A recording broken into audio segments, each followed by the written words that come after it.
듣다 보면 내공이 쌓이는 방송 2시간 철학의 돌풀 윤입니다. 저희가 드디어 램프레이트 서양 철학사를 끝내고 새로운 책을 맞이하였습니다. 저희가 거의 200쪽 넘는 책을 일주일 만에 읽었어요. 예. 저번에 공지했던 대로 읽었고요. 오늘 같이 해볼 책은 공부의 달인 호모 쿵푸스라는 책입니다. 네. 그 고미숙 작가님 책이에요. 네, 맞습니다. 저도 평상시에 굉장히 좋아하던 작가님이고 네. 그리고 돌풀님도 워낙 좋아하셨어가지고 그래서 더 의미가 있었던 것 같습니다. 이분 특징이 이제 어려운 어떻게 보면 깊은 내용을 쉽게 풀어서 쓴다. 맞아요, 네, 맞아요. 그게 좀 내공인 것 같아요. 고수의 면모가 보여요. 맞습니다. 네. 앞으로 우리가 할 뭐 이진경 작가님이나 아니면 도울 규명 선생님들의 책들이 뭐 신영보 선생님도 그렇고 되게 쉬운데 깊다는 거예요, 특징이. 그래서 앞으로 이제 저희 이제 방송 들으면서 이제 여러분들도 재밌게 아마 들으실 수 있지 않을까 네, 기대하고 있습니다. 맞습니다. 그리고 다양하게 또 읽을 거니까요. 네. 나중에 또 이렇게 넘나들 겁니다. 맞습니다. 네, 그래서 가져가시면 잘 될 것 같고요. 저희는 오늘 그 말씀드린 호모 쿵푸스 공부의 달인 고미숙 작가님의 책 읽어보도록 하겠습니다. 전 일단 이 책에 대해서 그냥 쉽게 한번 한 줄 평 정도로 한다면 공부를 왜 해야 되는가를 정말 잘 설명한 책인 것 같아요. 진짜 그래요. 네. 맞아요.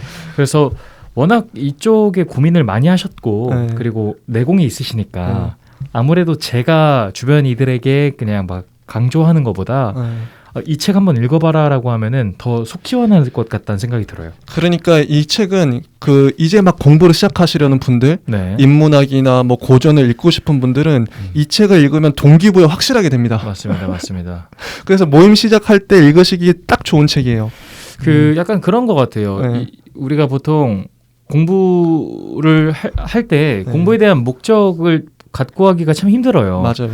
그리고 그 목적을 갖다가도 금방 끝나는 경우가 많은데 맞아요. 고미숙 작가님이란 사람은 공부 자체를 사랑하는 분이기 때문에 우리가 공부를 어떻게 접근해야 되는가를 정말 잘 알려주시는 분 같아요. 맞아요. 이 책에서 그거 정말 마음껏 넣어놨으니 가져가시면 될 것 같습니다. 그래서 오늘은 총 3부로 나눠서 네. 하려고 합니다. 이 책도 이제 3부로 나눠져 있어요. 맞습니다. 네, 총 3부로 나눠져 있고 책 자체가 솔직히 되게 쉽습니다. 진짜 쉬워요. 네, 되게 쉽고 그래서 읽는 데에는 하나도 어려운 건 없었고요. 근데 진짜 아마 중학생들이 읽어도 이해할걸요 다? 그게 목적이었던 것 같아요. 맞아요. 근데 그러니까요. 진짜 고수는 사실 그 연령이던가 수준을 넘나들잖아요. 맞아요, 어렵게 할 맞아요. 때는 어렵게 하고 쉽게 할 땐 쉽게 하는데 맞아요. 그 면모를 정말 잘 보여준 것 진짜. 같아요. 저는 지금 이제 이게 읽는 게 한 3번째, 4번째 정도 읽는 거거든요.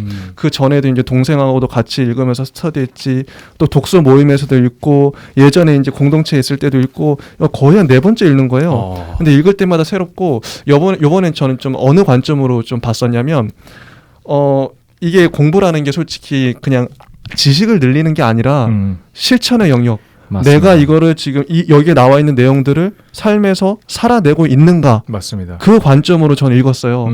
그래서 이거는 좀 저한테는 좀 묵직하게 다가올 수 있었던 게 내가 살아내고 있지 못하는 부분들에 대해서는 되게 뭐랄까 죄책감이나 이게 좀 뭔가 마음에 그 돌덩이 같은 걸 안고 읽게 되더라고요.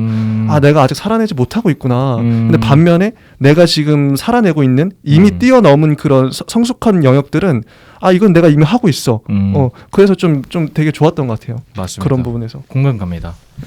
여기에서도 철학에 대한 내용들도 굉장히 또 많이 나오니까, 그리고 뭐 철학이란 게 사실 뭐 정해진 게 어디 있겠습니까? 네, 그런 영역은 전 없다고 생각하고, 그리고 고미숙 작가님의 오늘 내용도 나오겠지만 그런 거 자꾸 규정하지 마라. 이 내용도 많이 나옵니다. 네. 그래서 오늘 본격적인 이야기들 한번 가보도록 할 거고요. 네. 챕터만 먼저 설명을 빠르게 해드릴게요. 예, 총 좋습니다. 3부로 나눠져 있습니다. 1부부터 설명드리면 1부 학교, 공부에 대한 거짓말을 퍼뜨리다 라고 되어 있고, 여기에 한 5가지 정도의 또 중챕터가 있습니다. 그러니까 이거 기존 공부에 대한 우리의 그 선입견, 뭐 이데올로기에 대해서 비판적으로 기존에 이제 이러이러한 것들이 잘못됐다, 공부에 대한 관념들에 대해서 비판하는 그런 내용들이죠. 맞습니다. 그리고 2부는 고전에서 배우는 미래의 공부법 해서 이제 이것도 5가지의 목차로 나눠져 있습니다. 맞습니다. 그리고 마지막은 3부로 인생의 모든 순간을 학습하라. 그리고 부제로 공부하거나 존재하지 않거나. 그래서 1부는 이제 비판적인 내용이었다면 2, 3부는 이제 고미숙 선생님의 개인적인 체험들. 이분이 대단한 게 그냥 머리로만 글을 쓰는 게 아니라 실제 자기가 겪었던 내용들을 다 알려주면서 나는 이렇게 극복해 왔다. 그래서 지금 실제 어떻게 살아내고 있다. 이런 부분이 저는 되게 감동적이었던 것 같아요. 네. 이분이 그 연암 박지원 선생님의 가장 전문가잖아요. 예. 제가 그래서 연암에 대한 삶이 궁금했을 때 이분 강의를 진짜 많이 들었는데 진짜요? 강의를 진짜 재밌게 하시더라고요. 그러니까 비록 온라인으로 들었지만 예. 온라인으로 고미숙 작가님 강의는 많이 들은 편인 것 같아요. 예. 워낙 유명하시니까요. 정말 그리고 파이팅이 넘치세요. 그 기운. 네, 정말 기운이 넘쳐요. 그래서 오늘 이 내용에도 나오지만 스승이란 그리고 진짜. 우리가 강사란 어떻게 이 일을 해야 되는가를 진짜 보여주는 사람인 것 같아요. 진짜 근데 공부를 많이 한 사람 중에 많이 했다고 주장하는 사람 중에 기운이 없거나 뭐 처져 보이거나 그건 가짜인 것 같아요. 솔직히 딱 그 강의 동영상을 보더라도 그 사람의 그런 어떤 기운이 느껴져야지 이 사람은 진짜구나. 공부를 많이 한 그 내공이 느껴지는 건데 맞습니다. 근데 공부를 많이 했다는 사람이 기운도 없고 축처 있고 이거는 아니죠. 솔직히. 맞습니다. 이건 대단한 것 같아요. 그래서. 너무너무 괜찮은 내용들 많이 있고요. 1부부터 들어가기 전부터도 뭐 내용들 풀어보고 있겠지만 좋습니다. 한번 들어가 보도록 하겠습니다. 네. 자유롭게 이제 전 방식을 좀 생각해봤는데 네. 그냥 윤님이 와닿았던 구절이나 아니면 생각했던 거 위주로 내용을 하나하나 다 읽으면 너무 힘들 것 같아서 물론 파트별로 나눠서 가겠지만 주로 와닿았던 문장이나 이런 생각들 위주로 나누면 좋을 것 같아요. 저부터 한번 가보면 이제 개정판에 이제 그 머리말이라는 챕터가 있는데 거기에서 인상 깊었던 문장을 한번 공유해 볼게요. 공부란 뭐냐? 헛된 꿈에서 깨어나는 것이다 이런 말을 해요. 맞아요. 그런 점에서 공부와 청춘은 동의어 같은 말이다. 매번 다시 시작할 수 있는 존재. 맞아요. 어디서든 질문을 던질 수 있는 존재. 언제든 배우고 익힐 수 있는 존재. 그게 청춘이다. 근데 이거는 참 재밌는 관점이에요. 우리가 뭐 나이를 언제 먹고 뭐 이쯤 됐을 때는 뭐고 이렇게 규정짓지 않고 언제나 청춘이다. 근데 고미숙 작가님의 나중에 강의 한번 꼭 온라인으로 들어보십시오. 진짜 들어보세요. 정말 청춘입니다. 진짜. 그 점이 전 재밌었네요. 그리고 저는 이제 하나 뽑으면 그 지금의 세대들이 몸은 너무 쓰지 않아서 아프고 마음에는 너무 많은 꿈들이 주입되어서 또 아팠다. 꿈이 많으면 악몽이 된다. 버블 경제가 심어준 헛된 꿈으로 잠들지도 쉬지도 못하는 청춘들. 이 문장이 너무 와닿았어요. 제가 또 솔직히 그랬던 것 같거든요. 몸은 너무 안 써가지고 아프고 이게 너무 공감 가네요. 머리에는 너무 많은 꿈들이 쓸데없는 꿈들이 주입이 된 거죠. 버블 경제가 심어준 헛된 꿈. 이거 진짜 맞는 말이에요. 요즘 청춘들이 이런 현실에 있다. 이거는 저도 이제 중고등학생 강의를 갈 때가 많은데 많이 느껴요. 맞아요. 진짜 많이 느껴요. 한번 또 넘어가 볼까요? 네. 저는 여기서 또 바로 머리말에도 나오는데 뭐 오늘 학교에 대한 이야기가 1부 또 이어지잖아요. 맞습니다. 근데 학교에 대해서 왜 학교는 변하지 않는가 그런 것들 그리고 또 여기서 이제 8페이지에 나오는 내용인데요. 그 누구도 어떤 청소년도 정말 놀라운 것은 상황에 대해서 질문을 던지지 않는다. 진짜. 근데 이거 진짜 공감합니다. 질문에 대한 내용이 되게 많이 나와 이 책에 또. 저도 강의할 때 그래서 학생들을 데리고 가면 꼭 학생들 강의할 때 꼭 질문을 차라리 유도해요. 질문 있냐고 물어보면 질문을 안 하니까 저는 어느 정도까지 하냐면 처음에 요즘에 한 20명밖에 없거든요. 그래서 억지로 모든 사이클을 한번 돌게 억지로 질문을 한 번씩 꼭 시켜요. 쓸데없는 질문도 괜찮다. 뭐 발 사이즈가 몇입니까? 뭐 좋아하는 다 상관없다. 그렇게 한 번쯤은 해봐야 된다라고 하는데 고민숙 작가님은 뭐 저랑 비교도 안 될 만큼 더 느끼셨겠죠. 맞아요. 요즘 진짜 저도 예전에는 질문이 없었는데 왜 그런 거 생각해 보면 질문할 줄 몰랐던 것 같아요. 내가 그냥 질문을 만들어내는 능력 그런 내공이 전혀 없어가지고 그것도 능력이죠. 무슨 말을 해야 될지 몰라서 어버버버 했던 거죠. 맞아요. 근데 공부를 해야 확실히 책을 읽어야 질문이 생깁니다. 그런 핵심이에요. 그리고 또 제가 와닿았던 거는 이런 문장이 있어요. 공부란 세상을 향해 질문의 그물망을 던지는 것이다. 크게 의심하는 바가 없으면 큰 깨달음이 없다. 이 홍대용 선생님이 했던 말인데 그 질문의 크기가 곧 내 삶의 크기를 결정한다. 근데 저희가 램프레이트 서양 철학사를 보면 다 다 질문해서 시작했어요. 진짜. 지금 딱 이 텍스트 크게 의심하는 바가 없으면 큰 깨달음이 없다라고 했을 때 데카르트가 생각이 나거든요. 나는 생각한다 고로 존재한다 했을 때 나는 뭘까? 여기서부터 시작이 됐잖아요. 의심했거든요. 맞아요. 근데 진짜 이 의심 이거 진짜 공감 갑니다. 진짜 동서양의 모든 철학자들은 질문으로 시작해서 질문으로 끝나는 것 같아요. 항상 질문을 던지고 그거에 대해서 자문자답하고 질문이 정말 중요한 것 같아요. 철학에도 그렇고 인문학에도 그렇고 삶에도 그렇고. 맞습니다. 그 다음 페이지에 이제 호모콤푸스에 대한 소개가 나오는데 사실 솔직히 이름이 그렇게 막 와닿진 않아요. 여기서 왜 호모콤푸스냐? 공부는 쿵푸다. 몸으로 하는 것이기 때문이지 뭐 이렇게 나옵니다만. 맞습니다. 뭐 솔직히 뭐 그냥 넘어갑니다. 저는. 고민숙 작가님한테는 그러니까 쿵푸 곧 몸으로 하는 공부가 되게 중요한 거죠. 근데 실제 여기서 그런 사례들이 많이 나오고 그걸 한번 알아보겠습니다. 쿵푸에 대해서 엄청 의미 안 가지셔도 됩니다. 그냥 이거는 텍스트예요. 그럼 바로 한번 이제 들어가 볼까요? 그러면 프롤로그가 세계의 절망과 하나의 희망이 있는 풍경입니다. 여기서부터 한번 좀 와닿았던 거 한번 얘기해 보죠. 자유롭게. 좋습니다. 그래서 지금 이제 사회를 비판하는 게 지금의 모든 열망, 뭐 학벌이라든지 뭐 거액의 연봉 이런 게 결국 단 하나 10억을 벌기 위해서 다 10억에 대한 그런 이론을 전개하시는데 이게 진짜 맞는 것 같아요. 맞아요.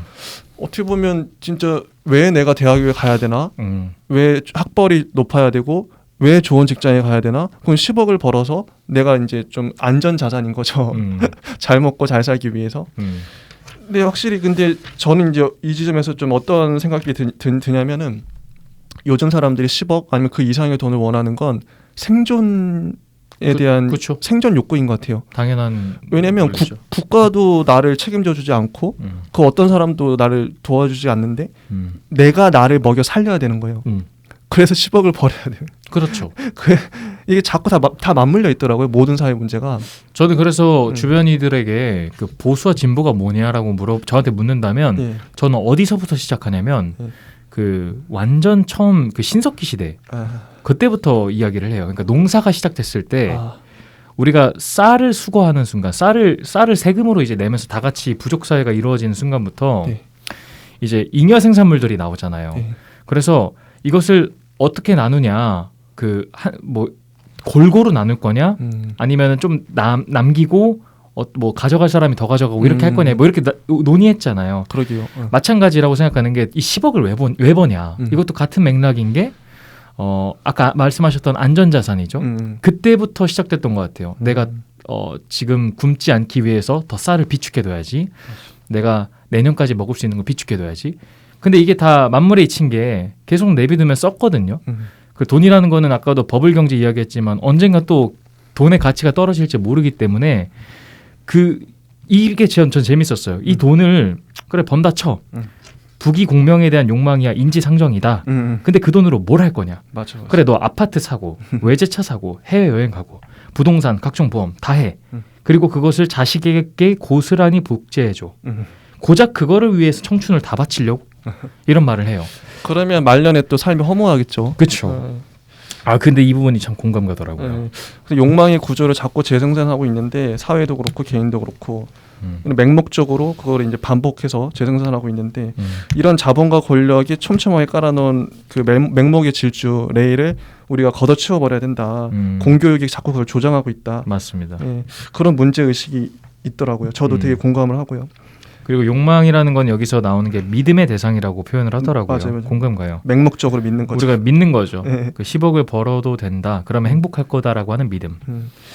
그리고 또 22쪽으로 넘어가면 이제 대안학교에 다니는 그 학생들조차도 어떤 학생이 이런 말을 했대요. 우리 학교의 이념이 상생과 공존이라는데 솔직히 그게 왜 중요한 건지 모르겠어요. 이런 대안학교 다니는 학생이 이념이란 선언되는 것이 아니라 삶 속에서 표현돼야 한다. 근데 자신의 삶과 그 이념이 어떻게 연결되는지 그 감을 잡도록 만들어줘야 된다. 이게 정말 공감이 되더라고요. 가치를 구체적 삶에 어떻게 연결시키는 훈련, 그런 교육. 그게 그렇죠.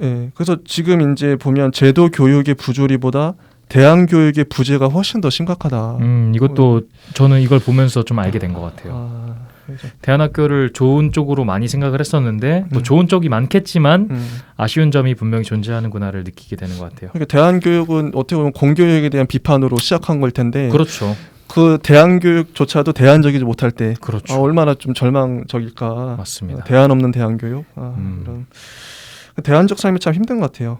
그리고 아래도 보면은 가족제도에 대한 비판도 나오는데 지금의 가족제도는 기본적으로 과잉보호를 특징으로 한다. 저의 어머니와 저의 관계가 생각나더라고요. 지나치게 이렇게 안고 가시니까 확실히 그런 말 있잖아요. 어떤 사람이 성숙하는 건 그 사람의 부모님이 다 돌아가셨을 때 그때부터 이제 그 사람은 진짜 홀로 어른이 되는 거죠. 저도 아마 지금 어머니랑 같이 살고 있지만 저도 아까 이제 찔렸다는 부분 이런 지점인 거예요.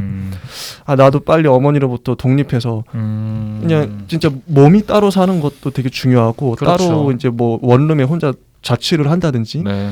그런 시도 지금 그게 필요한데 지금 자꾸 이제 어머니 아래 있다 보니까 돈 떨어지면 어머니한테 용돈 달라고 그러고 되게 좀 마음이 나태해지는 거예요. 실제로도. 그렇죠. 윤님도 확실히 공감하시죠? 이게 약간 자극적인 텍스트긴 한데 제가 들었었던 가장 인상 깊었던 말 중에 하나가 이제 부모가 과하게 과잉보호를 하는 것을 보면서 이런 말을 해요.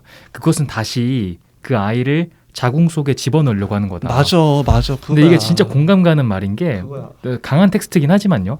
우리가 여기 안에서 배 안에서 태어나고 그 자궁을 통해서 나왔잖아요. 그럼 이제 나온 건데 다시 집어넣으려고 하는 행위랑 똑같다는 거죠. 맞아요. 나 너무 감싸려고 하는 게. 그래서 저는 그렇게 생각하는 게 제 결혼관이고 자식을 낳을 때 관이 자식에게 행복만 줄 사람은 결혼하지 말아야 된다 봐요. 자식에게 고통까지 줄 수 있는 사람들이 결혼을 해야 된다고 생각해요. 의미 있는 고통. 그렇죠. 아니 왜냐면 자식에게 행복만 주려고 하는 사람들이 자식들이 꼭 이기적인 사람이 돼요. 좋은 것만 자꾸 주는데 어떻게 세상이 그럽니까? 진짜 그러네요. 그렇죠. 생각해보니까. 그러니까 저는 꼭 진짜 제 신념이 이 아이에게 고통까지 선사할 용기가 있다. 그러면 뭐 자식 낳아도 된다 봐요. 맞습니다. 차가운 사랑이죠. 그 말 진짜 좋더라고요. 차가운 사랑. 따뜻한 사랑만 주는 게 아니라 우리는 사랑에 대해 착각할 때가 많잖아요. 무조건 따뜻하고 뜨겁고 막 이런다. 그게 아니라 차가운 사랑. 때로는 매를 댈 수도 있는 거고 그럼요. 소리를 지를 수도 있는 거고 야 그러지 마라. 넌 그러면 안 된다. 진짜 그게 필요한 것 같아요. 맞습니다. 그리고 스승 사제 관계에도 스승과 제자의 관계도 이미 이제 대학교는 깨졌다. 그것도 많이 공감합니다. 지청 유대가 깨져버렸다. 지금 대학에서는 패기에 찬 논쟁도 활발한 소통도 찾아볼 길이 없다. 오로지 이제 대학생들의 관심은 취직에 올인하고 소비의 그물에 걸려 허우적대고 노후 대책에 골몰한다. 청년이라 하기엔 너무 늙어버렸다. 정말 이 문장 하나하나가 와닿아요. 저는 직접 대학교 다니면서 이런 거 많이 느꼈거든요. 이미 대학생들은 그냥 대학교 자체는 그냥 취업을 준비하기 위한 하나의 과정일 뿐이에요. 맞아요. 그 학벌이 그래서 중요한 거고 학점이 중요한 거죠. 거기에 어떤 공부가 있겠어요. 사제관계 어디 있겠어요. 맞아요. 그게 전 진짜 공감 가는 게 저는 대학을 안 나왔다 보니까 가끔 잘 이런 생각을 할 때가 있거든요. 그러니까 조금 우리가 소위 말하는 교육적인 곳에 간 친구들이 있으면 거기 커리큘럼이 좀 달라? 라고 물어봐요. 근데 커리큘럼 모른다고 합니다. 잘 생각해보면 제가 뭔가를 배우러 갈 때 제일 중요한 건 사실 커리큘럼하고 중요하죠. 그 선생님이거든요. 진짜 스승이 제일 중요해요. 그리고 선생님의 재량을 보려면 커리를 보면 딱 나오잖아요. 맞습니다. 근데 그걸 안 보고 그냥 예를 들어 그런 거예요. 이 건물 삼성동 어디 건물에서 한대. 이것만 보고 선생님과 커리는 중요하지 않아. 약간 이런 느낌이니까. 저도 예전에 그 시간표 짤 때 그냥 그 시간에 그 과목이 있으니까 듣는 거예요. 그러니까요. 선생님이 누군지 중요하지 않고 일단 학점을 채워야 되고 학점을 잘 받는 것만 중요한 거예요. 참 안타깝죠. 이게 굉장히 사람을 피폐하게 만드는 그리고 니체가 표현하기로는 약간 노예를 만드는 작업들 같아요. 맞습니다. 이제 바로 또 일부로 넘어가. 일부는 이제 학교 공부에 대한 거짓말을 퍼뜨리다라는 곳입니다. 맞습니다. 챕터입니다. 학교에 대한 비판들이 많이 나오죠. 공부에 대한. 근데 이 텍스트가 딱 정리가 된 것 같네요. 이 한 장이면 되는 것 같아요. 이 한 문장이 학교 공부를 독점하다. 맞습니다. 여기 이게 좀 이따 끝까지의 내용과 다 일치하는 것 같은데 이 학교가 혹은 지식인들이 지식을 어느 순간부터 소유하게 되었다. 진짜 그래요. 그죠. 근데 사실 저도 저희끼리 막 그런 고민도 했었잖아요. 아, 우리가 어떤 공부를 해야 될까? 뭐 대학원을 가는 게 좋은 걸까? 그러니까 공부를 시작한다 그러면 사람들은 보통 대학교 아니면 대학원을 생각해요. 그렇죠. 근데 그것도 지금 생각해 보면 되게 웃긴 것이 지식이 무슨 소유물도 아니고. 그러니까 대학원에 가야지만 뭐 공부를 할 수 있나? 얼마든지 대학원에서 읽는 책들은 지금 우리도 얼마든지 뭐 교보문고나 그런 데서 사볼 수 있어요. 맞습니다. 여기서 그래서 이런 문장이 나오죠. 학교는 여기서 말하는 학교는 뭐 공교육이겠죠. 공교육 그런 거는 사람들을 체계적으로 그리고 근본적으로 노예로 만든다. 아, 너무 핵심적인 말이에요. 이반 일리가 학교 없는 사회에서 이런 말을 했대요. 니체 표현으로는 이런 말을 해요. 그 일반 사회는 그리고 교육까지는 말하는지 모르겠지만 일반 사회는 가장 평균적인 인간을 만든다. 가장 대중적인 인간을 만든다. 맞는 말 같아요. 상식적이라고 생각하는 그렇죠. 그런 형을 만들어 버리는 거죠. 그러니까 거기서 뭐 특별한 능력이 탄생하겠냐 이거죠. 같은 맥락입니다. 어떤 차이나 뭐 이질성 다 되게 다양성 이런 걸 다 제거해 버리고 맞습니다. 되게 평범한 되게 일률적인 그런 모습으로 다 만들어 버리는. 그래서 여기 아래도 문장 이런 게 인용문인데 학교는 교육을 위해 이용할 수 있는 자금, 사람, 선의를 독점하고 있을 뿐 아니라 다른 사회 제도가 교육에 관여하는 것을 단념하게 만들고 있다. 진짜 그런 것 같아요. 이거 보면서도 참 얼마나 우리 사회가 그 교육에 목을 메고 있나 싶기도 해요. 거의 12년 있죠. 정도인가 하니까요. 보면은 근데 저도 이제 공교육 받은 게 이제 이런 이제 좀 깨어 있는 텍스트를 읽으면서 내가 만약에 그때 이제 공교육이 아니라 대안교육을 받았더라면 좀 더 다른 인간이 됐을까? 그런 상상을 하곤 해요. 맞아요. 그래서 혹시나 그 돌풀님은 자녀를 낳으신다면 무조건 대안교육, 공교육 절대 안 돼. 저도 학교는 안 보낼 것 같아요. 진짜 공교육은 왜냐하면 가면은 되게 천편일률적으로 사람이 바뀌어 버려요. 그리고 제 스승이 했던 말인데 우리나라 공교육을 뭐 대학교 나오고 대학원까지 갔다면 거의 99% 사대주의자가 돼버린다. 그렇죠. 거의 그건 확실하죠 뭐. 맞아요. 전 사회의 학교화 그리고 중요한 건 그래서 공교육이냐 사교육이냐가 아니라 어떤 식의 공부가 실현되느냐. 그렇죠. 그게 중요하다. 근데 여기서 저 같은 경우에는 제도권 교육을 완전히 거부했던 인간이기 때문에 되게 훌륭해요. 되게 좋아요. 공부에 대한 모든 생각을 학교식으로 재편한다 이런 말을 하는데요. 여기서 근데 제가 왜 이걸 공감하냐면 제 아는 동생이 있는데 아주 훌륭한 학교를 나왔어요. 근데 그리고 또 그쪽 과예요. 그 물리학과 이런데요. 근데 저랑 이야기하다가 제가 너무 엔트로피라는 개념이 궁금해서 그 친구한테 질문을 했더니 모르는 거예요. 그래서 제가 이거를 알고 싶어서 그 친구랑 통화를 한 4시간인가 했어요. 새벽 3시까지인가. 엄청나네요. 그리고 저한테 그때야 물어보는 겁니다. 근데 왜 엔트로피를 물어본 거야? 왜 이 계산을 하면서 물어본 거야 했는데 제가 그때 말했던 취지가 엔트로피를 이해하면 왠지 뭐 세상에 좀 이치를 이해할 수 있지 않을까 싶어서 궁금했었어 라고 말을 하니까 이해를 잘 못했었거든요. 제 지인이. 근데 이거랑 같은 맥락인 것 같아요. 사실 제가 방금 했었던 이 행위는 학교식 교육에서 봤을 땐 굉장히 쓸데없는 짓을 한 거예요. 시간 낭비죠. 시험에도 안 나오고 선생님이 가르쳐주지도 않고. 그리고 뭐 물리학인데 뭘 인문학처럼 해석하냐. 다른 길을 가고 있다 이런 건데. 근데 실제로 이제 윤님처럼 이렇게 뭐 엉뚱한 질문들 그런 거 이제 하나에서 막 생각이 꼽히면서 새로운 이론들이 나오고 그런 건데 그게 창의성이잖아요. 다른 게 아니라. 완전 저희가 좋아하는 철학이잖아요. 그래서 가장 먼저 해야 할 일은 이 새빨간 거짓말들 만천하에 까발리는 일이다 이렇게 했습니다. 그래서 이제 거짓말 하나 하면서 공부에는 때가 있다. 이거 진짜 공감해요. 예. 그러니까 이것이 거짓말이라는 것에 공감을 해요. 진짜 그 공부에 때가 있다는 말을 누구나 하죠. 저희 어머니도 저희 뭐 가족도 가끔 하고 저희 어머니는 공부에 한이 맺히셔가지고 왜냐면 초등학교만 졸업을 하시고 그때 당시엔 이제 대구에 사셨는데 방직 공장에 들어가셨어요. 다들 그때 공장을 들어가셨으니까 여공으로 이제 일하셨던 거죠. 한 12살, 13살부터 하루 12시간씩 매일 그냥 코피 터지면서 일했던 거예요. 그게 되게 가장 귀중한 시간에 거의 한 10년 가까이를 공장 노동자로 일했던 거죠. 저희 어머니는. 그래서 그 시간에 그러니까 중고등학교를 못 나왔으니까 한이 돼가지고 본인 스스로 검정고시를 치러서 고등학교 자격증까지 따셨대요. 졸업장까지. 그 다음에 이제 몇십 년이 흘러서 이제 방송통신대학교에 이제 들어가신 거죠. 그 심리학도 하시고 교육학도 하시고 어쨌든 다 이제 수료증을 받으셨어요. 저는 그래서 그런 거 봤을 때 근데 저희 어머니한테 저도 항상 했던 말이 아니 굳이 대학교를 안 들어가도 지금이라도 마음만 있으면 얼마든지 책 사가지고 공부하시면 된다.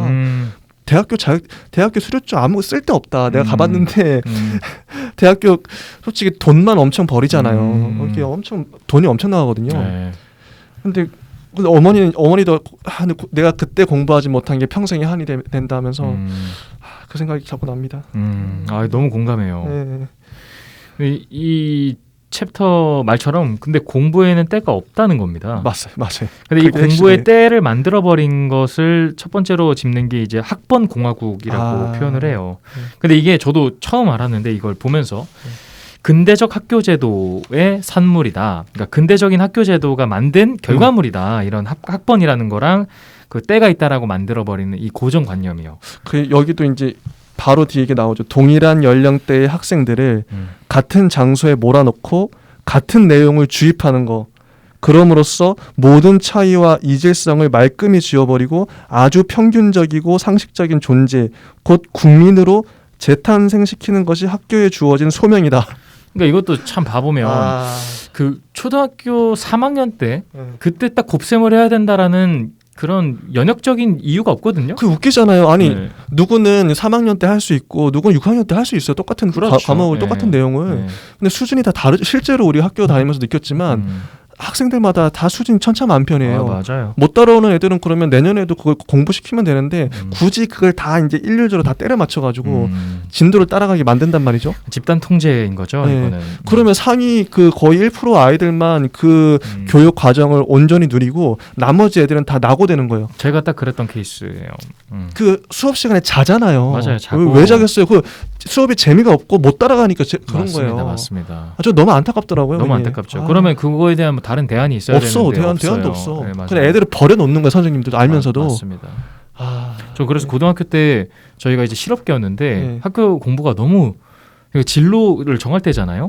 그래서 제가 교장 선생님한테도 따졌었어요. 가서 아니 나는 꿈이 있다. 음악 쪽을 하고 싶은데 내가 지금 이 학교 수업을 듣는 게 별로 도움이 안 된다. 실제 그렇잖아, 진짜. 그래서 다행히 몇 번 찾아가서 항의하니까 점심시간 때 이후에 보내줬어요. 저희 예체능 애들은.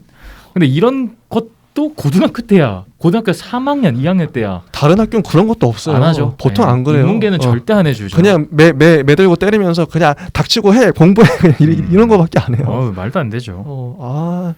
너 지금 보면 되게 이거야말로 비상식적인 거 아닙니까? 맞아요. 네, 제도 자체가. 그래서 이런 연령별로 만들어 놓은 이런 통치 제도가 가장 심각한 망상을 만드는데 그게 뭐냐? 학교를 떠나는 순간 공부는 끝난다라고 생각한다는 것이다. 진짜 그래요. 일단 뭐 대학교 졸업하고 그러면은 더 이상 사람들이 공부를 안 해요. 맞아요. 저는 공교육의 가장 큰 폐해가 그거 같아요. 공부 자체를 싫어하게 만드는 거. 책을 안 읽는 인간 유형으로 만드는 거. 그게 제일 공교육의 커다란 폐해 같아요. 근데 공부하시는 분들 알겠지만 끝이 있겠습니까? 없죠. 죽을 때까지 하는 거죠. 그럼요. 모르는 게 투성이에요. 저도 이제 진짜 대학교 다닐 때도 그렇지만 책을 진짜 좋아서 읽는 사람은 거의 없었어요. 못 봤어요, 거의. 근데 솔직히 교육이라는 게 딴 게 아니라 아이들이 책을 좋아하게끔 만들어야 되잖아요. 그게 진짜 그거 하나만 해도 다 한 거죠, 뭐. 이게 진짜 핵심이에요. 스스로 책을 찾아보게 하고 스스로 뭐 궁금증이나 이런 게 있으면은 도서관에 가서 뭐 책을 본다든지 논문을 본다든지 그래야 되는 게 정상인 거잖아요. 제일 문제가 좀 죄송스럽지만 선생님들이 책을 안 좋아해서 문제예요.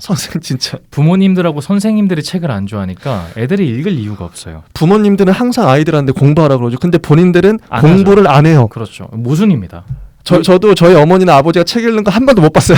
이거 굉장히 모순인 거예요. 솔직히 말하지만 어머니가 그냥 저희 부모님도 만약에 책을 평상시에 읽고 있었으면 저희 아이들도 자식들도 자연스레 책이 궁금해서 봤을 거예요. 맞아요. 그게 최고의 교육이죠. 맞아요. 딴 게 아니라. 그 시청자분들한테 하나 그 좋은 점으로 공유를 해드리면 저는 약간 반대 케이스인 게 저희 가족이 안 읽다가 제가 책을 많이 읽게 되면서 부모님이 읽기 시작했어요. 저희 아버지가 특히 제가 책을 읽게 되면서 아버지가 경각심을 느끼셨대요.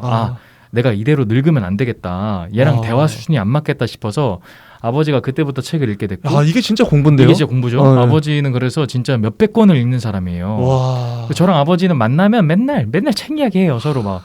근데 이런 순기능도 있습니다. 너무 아름답다. 진짜 이게 아름답죠. 이게 맞는 거예요, 진짜. 진짜 저는 너무 축복받았다 생각하거든요.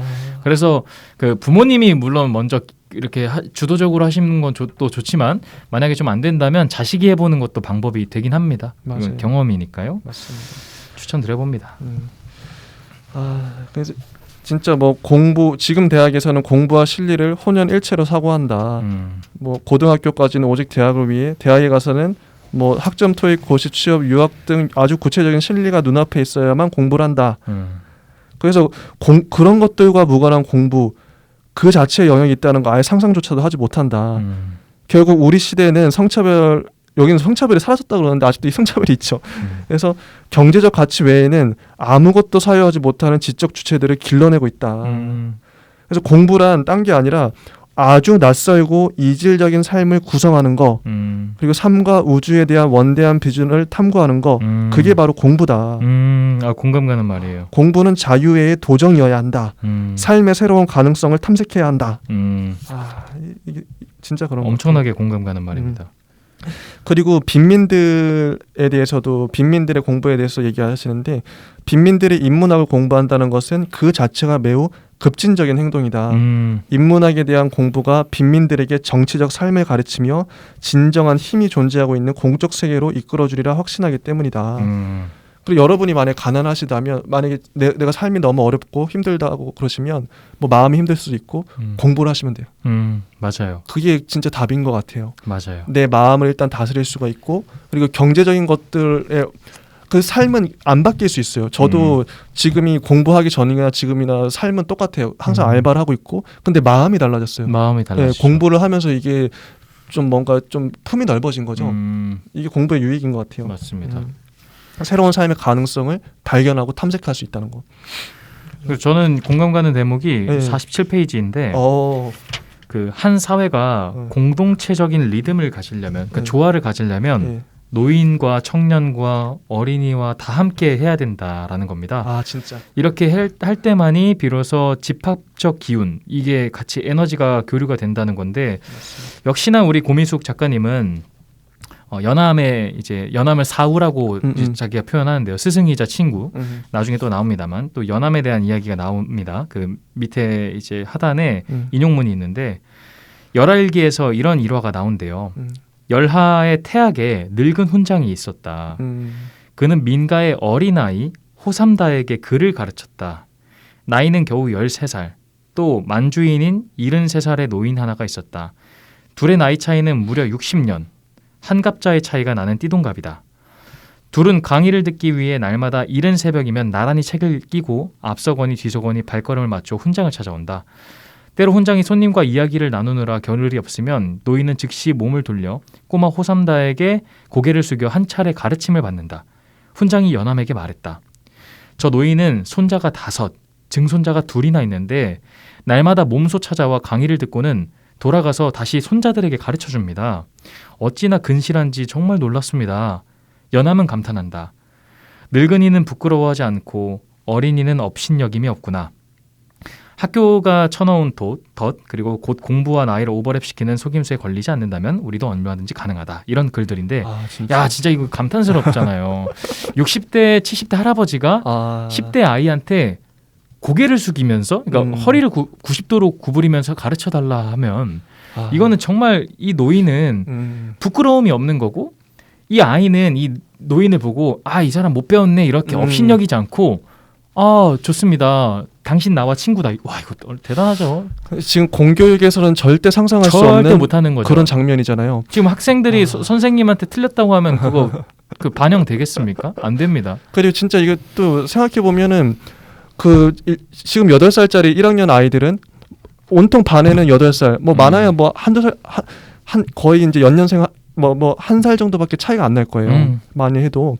비슷비슷하죠. 비슷비슷한 연령대만 다 때려 모아놓은 거예요. 근데 실제로 저도 계속 같은 연령대의 아이들, 제 또래 아이들만 봐서 저보다 윗세대를 본 적이 없어요. 그러니까 그 기회 자체를 막아버리는 거예요. 다 막아버리고 있는 거 지금. 아니 초등학생들도 뭐 데카르트에 대해서 공부할 수 있어요. 다 할 수 있어요. 맞아. 근데 그걸 막아버리는 거죠. 다양한 연령대가 좀 이렇게 공감하고 소통할 수 있는 그런 장을 만들어야 되는데 공교육이 그걸 못 하고 있는 것 같아요. 그건 분명히 있다 봐요. 근데 그래서 연령대로 묶는 게 아니라 진도별로.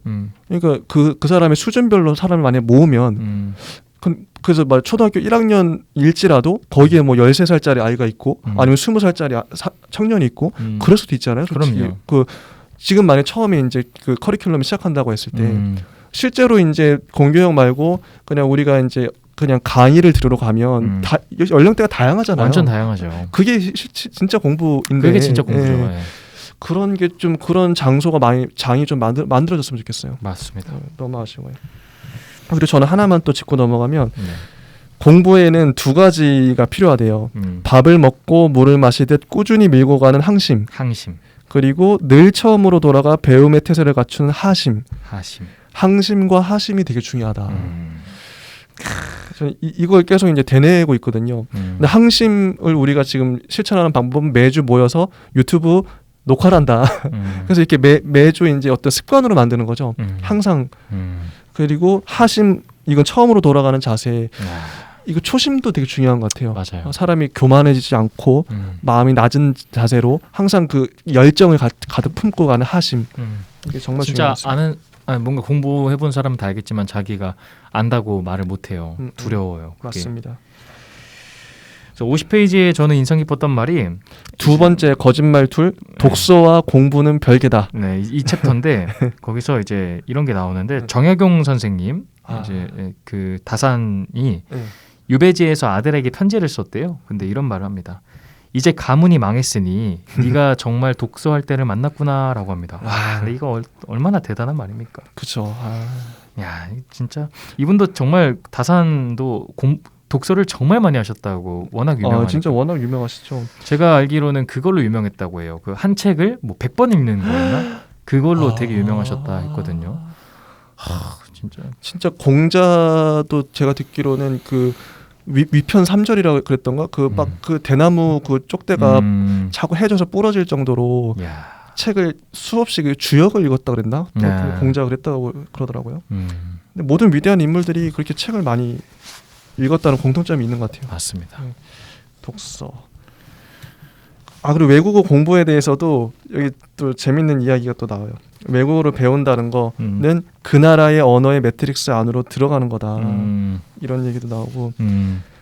그리고 영어에 대한 또 얘기도 나오는데 영어를 배운다는 건 제국식 삶을 고스란히 복제하는 걸 의미하게 되었다. 그래서 영어에 대한 우리나라의 두 가지 극단적인 태도가 있대요. 하나는 네이티브에 대한 맹목적 동경, 다른 하나는 적대적 거부감. 그렇죠. 이래서 영어를 제국적 언어로 둘 다 보고 있는 거죠. 그래서 영어를 탈제국화하는 운동을 시도해야 된다. 그 국경과 인종을 넘어 전지구적 연대를 모색하는 도구로 영어를 활용해야 된다. 이런 주장을 하세요. 저도 이제 영어를 예전에는 별 필요성을 잘 못 느껴서 공부를 잘 안 했었는데 영어를 배워보고 싶다는 생각이 들어요. 저도 꼭 핵심인 것 같아요. 네. 아무래도 저는 이제 처음에 대화하고 싶어서 배우고 싶었는데 오히려 지금은 책을 읽고 싶어요. 그 영어로 된 책들이 많을 거 아니에요. 많으니까. 특히나 우리나라에는 비교가 안 되니까. 영어 그러니까 번역 안 된 책이 너무 많거든요. 그러니까요. 특히 철학책 같은 경우. 맞아요. 그 영어를 할 줄 알면 우리가 자유롭게 그 책들을 원서를 사서 보면 되는 거예요. 맞습니다. 그 진짜 부러워가지고. 너무 부러워요. 그게. 뭐 근데 아까 이야기했던 것처럼 때가 있겠습니까? 언젠간 또 이룰 수 있는 목표니까. 맞습니다. 하면 됩니다. 그리고 이제 54페이지에선 그런 말이 나오는데요. 학교식 공부법은 독서를 취미의 교양의 영역으로 만든다. 공부는 그것과 달리 더 실용적인 지식이라고 이분법을 만들어놨는데 저도 공감합니다. 독서가 왜 취미와 교양의 영역인지 모르겠어요. 굉장히 실용적인데. 그 진짜 저도 옛날 떠올려 보면 그러니까 교과서 말고 다른 다른 책들을 보면 선생님이 항상 야단치잖아요. 특히 만화책도 요즘엔 공부일 수도 있는데 만화책이나 아니면 다른 소설책이나 그런 걸 보고 있으면 항상 뭐라 그래요. 너 왜 쓸데없는 책을 보냐 교과서로. 근데 교과서를 사람들이 그냥 그걸 누가 봐요 평소에 취미로 재미로. 그건 시험용으로 보는 거지. 그래서 이런 이분법을 자꾸 유포시켜 왔다는 거죠. 공부는 교과서로 하는 거야. 아니면 참고서로 하는 거야. 토익 시험 보려면 사람들 다 토익 교재를 사요 다. 근데 그거는 영어 공부를 하겠다는 게 아니라 그냥 토익 점수를 맞겠다는 거잖아요. 이게 지금 자세 자체가 잘못되게 지금 사회가 조장하고 있는 거죠. 진짜 독서의 중요성을 아시는 분들은 엄청 공감할 겁니다. 이 말들. 그리고 대안학교조차도 독서를 외면하고 있다. 참 슬픈 거예요. 이거는. 그 다양한 활동이 그 신체와 통하려면 무엇보다 근기가 튼실해야 한다. 근기란 쉽게 말하면 그 사람에게서만 느껴지는 에너지의 분포도 같은 거다. 그릇이라고 하기도 하고 카리스마라고 하기도 한다. 한 사람의 운명을 좌우하는 건 성적이나 학벌이 아니라 바로 이 근기다. 근기를 단련할 수 있는 거, 충전할 수 있는 건 단언컨대 독서밖에 없다. 이렇게 얘기를 하십니다. 근데 그럴 수밖에 없는 게 여기 나오는 설명은 아니지만 독서는 일단 첫 번째가 능동적이에요. 그러니까 수동적으로 하는 게 아니에요. 왜냐면 교재랑 다르기 때문에 맞아요. 자신이 원해서 읽어야 되는 거잖아요. 내가 내 돈 내고 사서 보는 건데. 그렇죠. 그래서 무조건 능동적이어야 됩니다. 그리고 두 번째는 독서는 대화예요. 그러니까 그 교재는 일방적인 그 약간 뭔가 가르침처럼 자꾸 배워야 되는 건데 맞아요. 독서하다 보면 어느 순간부터 대화하는 느낌이 나요. 맞아요. 전 정말 인상 깊었었던 일화 중에 하나가 플라톤이 썼었던 그 소크라테스의 변명. 이제 그 마지막 파이돈 챕터 막 이럴 때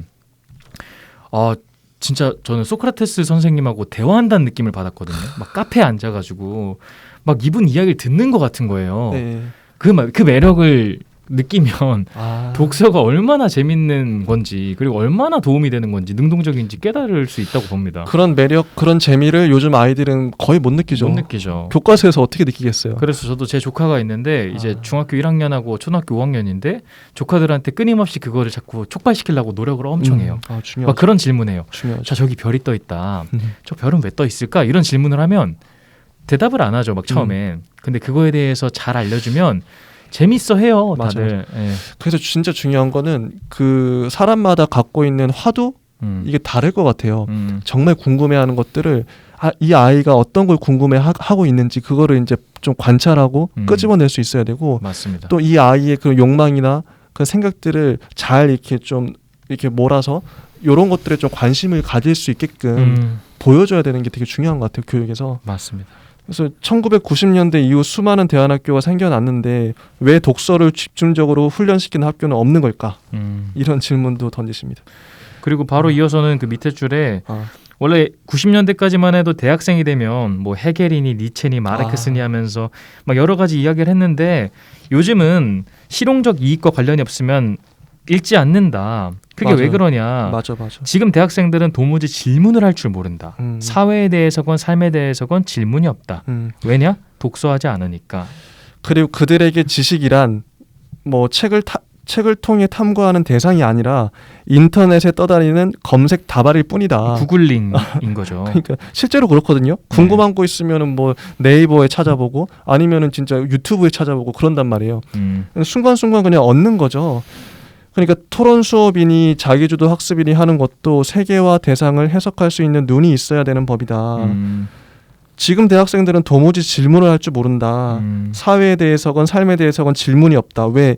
독서를 하지 않으니까. 눈앞에 이익만 쫓아가느라 바쁜데 무슨 질문이 있겠는가. 질문을 하려면 아주 낯설고 이질적인 세계와 마주쳐야 하는데 독서를 하지 않으니까. 그렇죠. 낯설고 이질적인 세계를 마주치기가 되게 어려운 것 같아요, 우리가. 그렇죠. 살면서도. 낯설고 이질적인. 진짜. 그다음에 이제 바로 다음 챕터로 넘어가 볼까요? 60페이지에는 이제 거짓말 세 번째. 창의성만 있으면 만사 오케이라는 챕터인데요. 그러니까 창의성만 있으면 되는 거냐? 이거에 대해서 또 꼬집으십니다. 창의성이라는 단어 자체도 오염됐죠. 네, 오염됐죠. 창의성이 뭐 곧 경쟁력이다 이런 얘기를 하면서 근데 요즘에 왜 이렇게 창의성을 강조하냐? 그건 이제 어떻게 보면 뭐 물건을 팔아먹기 위한 그 기업들도 창의성을 강조하는 게 뭔가 새로운 서비스, 새로운 물건을 팔아먹기 위해서는 창의성이 있어야 되잖아요. 맞아요. 그런 맥락에서 좀 그 실용적으로 활용하기 위해서. 그게 이제 63페이지에 그런 내용이 나오는데 창의성이 갑자기 범국민적인 모토가 된 배경이 IMF 이후에 한국 자본주의의 유연성을 반영하는 용어다. 맞아요. 이때 당시에 독재 정권 시절에는 대량 생산의 시대였었는데 그때는 창의성이 필요하지 않았잖아요. 근데 이제 IMF 이후에 이제는 대량 생산, 뭐 약간 그런 강압적인 이런 걸로 안 되기 때문에 창의성이 필요했다. 그래서 그때부터 열풍이 불었다라는 거죠. 근데 그것만으로 되지 않는 거잖아요. 맞아요. 이게 뭐 의도한다고 해서 다 되는 게 아니니까요. 여기 이런 말이 나와서 이때의 창의성이란 새로운 유행을 선도하는 기획력, 신상품 개발의 아이디어 따위를 의미한다. 근본적인 사고의 전환이 아니라 포장과 이미지를 적당히 바꿀 줄 아는 능력에 해당하는 셈이다. 저도 경영학과 나왔지만 이런 능력을 창의성이랍시고 배웠던 것 같아요. 적당히 꾸며가지고 이미지만 좋게 해가지고 맞아요. 근데 다 이렇게 홀딱 속아 넘어가거든요. 그리고 또 그 지금 우리 교육의 현실이 시설과 서비스는 좋아지는데 학생들의 창의성은 나날이 하향평준화가 된다. 맞아. 이거 저도 교육 가면서 진짜 많이 느껴요. 그러니까 시설은 좋죠. 시설 엄청 좋고 그리고 또 프로그램들도 막 새로운 프로그램을 말해서 이렇게 넣어서 네이밍을 하는데 사실 똑같거든요. 똑같아요, 다. 시설이 중요한 게 아니잖아요. 솔직히 그건 본질이 아니잖아요. 그렇죠. 근데 이런 걸 자꾸 좋은 시설, 뭐 삐까뻔쩍한 시설 이런 것만 강조하다 보면 어떤 부작용이 있냐면 시설이 안 좋았을 경우 조금이라도 뭐 에어컨도 없고 그런 데서는 사람들이 나름의 그 창의성을 발휘를 못한다는 거예요. 근데 웃기죠. 그렇죠. 근데 제가 이제 있었던 공동체에서 이제 스승도 여러분도 느끼시겠지만 대부분의 시민사회 단체나 이런 데 보면 열악해요, 시설이. 공교육을 제외하고 그런 되게 열악한데 열악한 곳에서 어떻게 공부를 해요. 밖에 막 그 상가 같은 데 건물에 어떤 이제 건물을 이제 임대를 했는데 밖에 자동차 막 다니고 창문도 제대로 안 닫히고 겨울엔 춥고 여름엔 더워요. 그런 환경에서 공부를 해요. 에어컨도 제대로 없어요. 선풍기가 돌아가고 근데 그런 환경에서 또 얼마든지 창의성이 나올 수 있거든요. 근데 거기서 이제 환경 탓을 하면 안 되는 거죠. 하나하나 뭐 다 원하는 대로 될 수가 없으니까요. 그러니까 무능한 신체가 되어버린다 요즘엔. 외적 여건을 탓하면 안 된다. 저는 이 챕터에서는 한 이 정도가 좀 인상 깊었었습니다. 그리고 이제 이런 말이 나옵니다. 교육의 목적은 현 제도의 추종자를 만들어내는 것이 아니라 제도를 비판하고 개선할 수 있는 능력을 배양하는 것이다. 진짜 맞는 말이에요. 이것도 약간 해겔식으로 말하면 정반합이죠. 그죠. 기존의 배치를 거스르면서 전혀 다른 욕망의 지도를 그려낼 수 있는 과감성, 뭐 전혀 다른 삶을 창안할 수 있는 상상력 이런 게 필요하다. 이게 진짜 공감이 됐고. 그래서 요즘 아이들은 그래서 창의적으로 산다는 건 의리, 우정, 신의 이런 가치를 몸에 익히는 것이기도 하다. 맞습니다. 시설에 대한 환상만큼이나 잘못된 것이 자율성에 대한 신화다. 요즘 그래서 이제 대안학교도 그렇고 어떤 부모들은 그냥 아이들을 그냥 내버려 두는 거 그게 이제 좀 잘하는 거라고 생각하는데 그러면은 그건 대책 없는 자유, 정책 없는 방황 이외에 아무것도 아니다. 맞습니다. 저도 진짜 공감하는 것 같아요. 내버려 두면 안 되고 아이들을 진짜 제대로 바르게 갈 수 있도록 알려줘야 돼요. 맞아요. 부모님이 깨워서. 그리고 이 부분도 전 또 와닿았어요. 66쪽에 있는 건데 아이들 내버려 두잖아요. 근데 반드시 환기해야 할 것은 그냥 내버려 두면 청소년들이 백지 상태로 있는 것이 아니라는 점이다. 눈만 뜨면 광고와 인터넷, 각종 동영상에서 욕망을 자극하는 시각적 폭격을 해대는데 웬만한 내공이 아니고는 그 유혹들로부터 자신을 지켜내기란 거의 불가능하다. 지금 같은 시대에 그냥 내버려 둔다는 건 청소년기의 순수성을 보존하는 것이 아니라 자본이 설치해 놓은 빽빽한 그물망에 그대로 걸려드는 걸 의미한다. 진짜 요즘 애들은 유튜브 제 친구도 그렇고 대부분의 사람들이 유튜브를 그냥 아무 생각 없이 하루 종일 본대요. 그리고 보다 보면 그 욕망에 막 휘둘리겠죠. 그리고 카프카가 말했듯이 추상적인 자유는 없다. 다만 지금 나의 자유를 가로막고 있는 문턱이 있을 뿐 그 문턱을 넘어설 때 비로소 그만큼의 자유의 공간이 열리는 셈이다. 지금 10대들은 게임과 포르노에 전면 노출되어 있다. 이들의 공통점은 치명적 중독성에 있다. 한번 붙들리면 헤어나기 어렵다는 거. 그게 바로 억압이다. 그렇다면 이때의 자유란 그 억압에 얼마만큼 저항할 수 있는가, 그에 맞서 얼마나 능동적으로 새로운 공간을 창출할 수 있는가에 달려있다. 저도 이게 진짜 공감 가는 게 제가 이 두 개에 항상 걸려 넘어졌던 것 같아요. 게임도 제가 워낙 좋아하고 게임 자극적이잖아요. 재밌어요. 또 일단은 이 둘의 공통점이 뭐냐면 자극적이고 재밌어요. 한번 빠져들면 헤어나오기 너무 어려워요. 반복되는 자극인데 요즘 청소년들도 너무 쉽게 여기에 휩싸여 있는 것 같고 그리고 뭐 그 아시죠? 아프리카 TV나 뭐 트위치 같은 거 거기는 이제 개인 방송을 위주로 많이 하는데 주요 콘텐츠는 다 게임이에요. 게임 아니면은 되게 어떻게 보면은 여자 스트리머 같은 경우에는 어떻게 보면 섹시하거나 야한 것들을 강조해서 흥행하는 거죠. 여기 다 걸려요. 그래서 게임과 이거 읽을 때마다 더 느끼지만 부모님이 중요하네요. 부모의 역할이 너무 중요한 것 같아요. 그리고 또 이런 말도 나옵니다. 공부하는 사람이 의심할 줄 모르는 것은 큰 병통이다. 오직 의심해야만 자주 분석하게 되고 그렇게 해서 의심을 깨트리면 이것이 바로 깨달음인 것이다. 이타고가 분서에서 이렇게 얘기했다고 합니다. 그 신체를 육박해 들어오는 절박한 질문이 있어야 된다. 이런 거. 맞습니다. 요 정도? 그래서 이제 러프하게 넘어가서 한 70페이지 쪽으로 가면 네. 이제 논술의 함정 혹은 아이러니라는 게 나오는데 뭐 그냥 그 핵심 정도만 말하면 독서와 논술을 강조하는 이유는 간단하다. 주어진 문제에 답하는 능력이 아니라 스스로 문제를 제기하는 능력을 키우기 위함이다. 맞아. 남이 제출한 문제를 푸는 대상에서 스스로 문제를 던지는 주체가 되는 것이다. 이게 자기주도적 학습이다. 근데 진짜 공감합니다. 진짜 그래요. 우리가 질문을 만들 줄 알아야 되는데 질문 생산자가 되지 못한다는 건 노예가 되는 거예요. 맞아요. 그리고 여기서도 강조하는 게 여기서 핵심은 신체성이라고 그래요. 신체성. 질문을 던지는 건데 신체성이라는 단어 여러분도 좀 생소하시죠? 신체가 지닌 잠재력을 얼마나 활용할 수 있는가가 평가의 척도다. 우리 몸에는 35억 년 생명의 역사가 오롯이 새겨져 있다.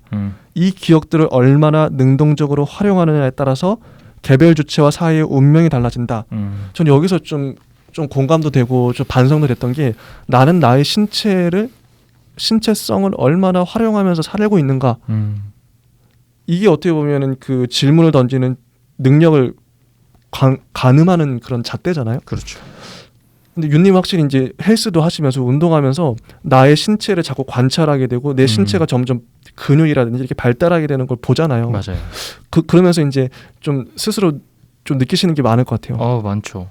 특히나 그 저는 요즘은 달리기를 좀 많이 하는데 그 달리기 요새 좀 강도가 좀 높긴 해요. 뭐 하루에 평균적으로 꼭 5에서 10km씩은 꼭 하고 있어요. 진짜 근데 대단하네요. 그럼 꽤 길거든요. 근데 무슨 역설적인 게 운동을 할 때 살아있다는 걸 느껴요. 왜냐면 운동을 하면 진짜 힘들잖아요. 막 죽을 것 같잖아요. 그때가 됐을 때 내가 살아있구나. 이거를 실감을 해요. 그래서 이 신체의 능력도 확 올라가는데 의지도 막 늘어나고 그때쯤 내가 살아있구나를 실감할 때 이 머리가 굉장히 활발하게 돌아가요. 그래서 운동하는 거, 그러니까 고민숙 작가님도 말하지만 운동과 공부는 뗄 수가 없는 것 같아요. 그러니까 몸과 그 머리, 그 우리 관념은 하나다. 건강한 신체와 건강한 정신은 같이 간다는 거죠. 진짜 신체성이 중요한 게 우리가 알고 있는 모든 기술, 뭐 용접한다든지, 뭐 수리한다든지, 가구를 만든다든지, 아니면 바느질을 하고 뭐 뜨개질하고 옷을 만들고 이 모든 기술은 신체로 하는 거잖아요. 음악도 마찬가지. 내가 기타를 친다든지, 이것도 손으로 움직여서 그만큼 단련하겠죠. 몸이 감각을 익히게끔. 모두가 다 신체하고 관련돼 있어요. 맞아요. 모든 기술이. 근데 공부라는 것도 따지고 보면 관념으로만, 철학자들도 관념으로만 하는 게 아니라 결국 철학자들도 이 신체를 움직여서 살아내야 되잖아요. 맞아요. 이게 모두 이게 신체라는 것이 결국 몸이에요. 몸과 관련돼 있는데 저는 그래서 그런 맥락에서 나는 나의 몸을 얼마나 활용하면서 그러니까 어떤 기술을 잘 유연하게 활용하며 살아가고 있는가. 저는 저의 몸에 대해 그동안 좀 무지했고 별로 관심이 없었던 것 같아요. 근데 이걸 저도 깨부수고 싶다. 최근에 이제 좀 운동 기구도 샀는데 운동도 좀 하고. 맞습니다. 좀 해야 돼요. 게으른 몸에서 탈피해서 좀 진짜 매끈한 몸, 이게 탄력 있는 몸을 만들자. 병든 몸에서는 병든 정신이 자꾸 나오죠. 진짜 이게 연결돼 있으니까요. 신체성이 저는 되게 와닿았습니다. 그래서. 그 다음에 지금 교육의 문제로 그 독서력에 대한 걸 이야기하는데 독서력은 책에 대한 욕망하는 능력이다. 학생들은 이 힘을 기르는데 주력해야 되는 게 아니라 책에 대한, 그러니까 이걸 주력하는 게 아니고 요즘은 책에 대한 정보를 습득하는데 골몰한다. 근데 맞아. 정말 공감해요. 뭐 지식을 얻기 위해서만 독서를 하는 건 아닌 것 같아요. 그 단편적인 예로 나무위키 같은 거. 그러니까 모르는 게 있으면 나무위키나 유튜브에 다 찾아보면 되게 짤막한 단편적인 지식들이 나와요. 그렇죠. 근데 그건 누군가 정리해 놓은 건데 그게 또 다 맞는 것도 아니고 틀린 것도 되게 많아요. 근데 그걸 분별할 수도 없어요. 그리고 문제는 그런 것들은 연결성이 없어요. 그러니까 진짜 맥락이 없잖아. 응용을 못 해요. 그러니까요. 내가 그걸 배우고 나서도 응용이 안 됩니다. 맞아요. 그래서 전체 맥락을 공부해야 되는 건데 우리가 보통 지금 구글링처럼 그냥 딱딱딱딱 이렇게만 하는 거죠. 근데 이건 단순 지식 문제가 아니고 판단의 문제입니다. 공부를 독서를 한다는 거는 지식의 양이 많아진다는 게 아니고 전체 맥락을 잡고 판단할 수 있는 그런 주체가 되는 거기 때문에 다른 것 같아요. 그래서 여러분도 이건 어떻게 보면 습관의 문제이기도 한데 만약 칸트가 궁금하다 그러면 칸트를 뭐 구글에 쳐보고 나무위키에 나와 있는 그 문서에 나와 있는 칸트에 대한 그 설명 그걸로 해서 내가 알았다? 그걸 안 게 아니에요. 저도 예전에 많이 그렇게 하고 지금도 많이 그런 습관이 있긴 하지만 칸트에 대해서 알고 싶으면 칸트가 쓴 책을 보거나 맞아요. 칸트를 설명해 놓은 해설해 놓은 그 책을 보시면 돼요. 맞아요. 그게 가장 칸트를 잘 알 수 있는 방법인 것 같아요. 그리고 저도 뭐 영상을 만들기도 하지만 칸트를 만약 공부하고 싶다라고 하면은 10분짜리 정리한 영상 이런 걸로 안 됩니다. 그건 말도 안 되죠. 그건. 저는 니 책 영상만 6시간짜리인데 그거 거의 그러니까 시간으로 합치면 한 10시간 봤어요. 그러니까 이것도 습관이 되는 것 같아요. 옛날에 저도 니체 하면은 한 10분짜리 핵심 영상 보면 나 니체 알았다 이렇게 생각하는데 보통 그렇게 해요, 사람들이. 절대 아니고 그게 아니지. 이제 그 교수님이 정말 뼈대를 갖고 1시간 동안 막 이렇게 읊는 것도 부족해요. 맞아요. 그렇게 몇 편이 있어도. 그래서 절대 그 짧은 시간에 쉬운 것에서 깊은 게 나올 수가 없습니다. 맞아요. 절대 안 되죠. 너무 쉽게 그냥 정보를 습득하려고 하면 안 되는 것 같아요. 맞아요. 그건 아닌 것 같아요, 공부가. 그다음에 이제 뭐 또 나오는 게 뭐 대학은 취업을 위한 중개소가 되었다. 대학을 왜 가냐 이런 말도 하고요. 대학을 거부한 20대들도 나오죠. 맞습니다. 실제로 이런 분들이 있었잖아요. 신문에도 나오고 나는 대학을 거부한다 하면서 선언하는 분들. 전 되게 멋있어 보이더라고요. 저는 그런 분들 보면서 자극을 받았던 거예요. 차라리 내가 대학을 가지 않았더라면 어땠을까. 근데 저는 이게 제가 강조하고 싶어서 그런 건 아니고 사실 저도 같은 사람이거든요. 저도 대학을 갈 수 있었는데 안 갔고 그리고 지금도 원래 작년까지 대학을 갈까 고민도 많이 하고 사이버 대학교도 많이 알아봤어요. 근데 그러셨구나. 일부러 가족한테도 대학 안 간다고 선언했던 게 같은 맥락입니다. 왜냐면 제가 이거에 대해서 부정적으로 생각하고 어느 것이건 선구자가 좀 필요하다 봐요. 진짜 그러니까 한번 그 개척하는 사람이 필요한데 맞아. 주제 넘지만 내가 조금이라도 보태면 좋겠다. 내가 대학을 나온 사람, 대학원 나온 사람, 막 석사, 박사인 사람들만큼 자웅을 겨룰 수 있는데 이 사람 알고 보니까 대학을 안 나왔어라고 하는 인물이 한 명은 꼭 있어야 돼요. 그래야지 가능성을 보거든요. 마치 차범근 선수가 뚫어놓으니까 분데스리가를 그 다음부터 한국 선수들이 가는 것처럼 맞아. 한 명 인물이 필요한데 그럼 선배님들인 거고 저도 그 맥락에 같이 따라가고 있는 거죠. 전 이런 분들이 윤님 같은 분들이 앞으로 더 많이 나와야 된다고 생각하는 게 존경하는 게 저는 그냥 대학을 간 이유가 남들 다 가니까 아무 생각 없이 갔어요, 진짜. 제 또래들은 거의 다 갔으니까. 대학 진학률이 거의 80% 넘잖아요. 심각하죠. 이게 말이 됩니까? 다른 나라는 이렇게까지 하지 않거든요. 제가 이거는 그냥 제 개인적인 이야기인데 제가 23살 때 이제 스피치 강의를 시작하게 됐는데 그것도 대학을 안 가니까 가능한 거예요. 왜냐면 군대를 22살 때 전역을 했는데 하자마자 바로 한 거고 미리 준비를 많이 했으니까 또 가능했지만 그쵸. 놀라운 일이 제가 23살 때 대한민국 최고 대기업에 강의를 갔었어요. 그 스피치. 그것도 아주 노른자 위치. 서울 노른자 위치.